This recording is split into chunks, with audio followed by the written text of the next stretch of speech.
بسم اللہ الرحمن الرحیم وَلَنَبْلُوَنَّكُمْ بِشَيْءٍ مِّنَ الْخَوْفِ وَالْجُوعِ وَنَقْصٍ مِّنَ الْأَمْوَالِ وَالْأَنفُسِ وَالثَّمَرَاتِ وَبَشِّرِ الصَّابِرِينَ۔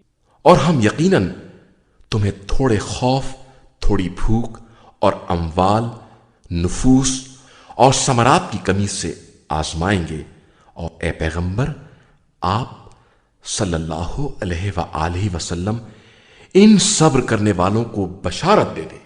الذين إذا أصابتهم مصيبة قالوا إنا لله وإنا إليه راجعون۔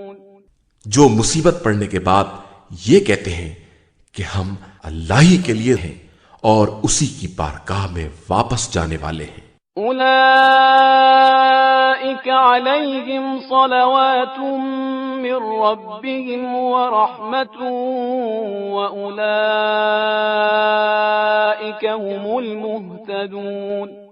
کہ ان کے لیے پروردگار کی طرف سے صلوات اور رحمت ہے، اور وہی ہدایت یافتہ ہیں۔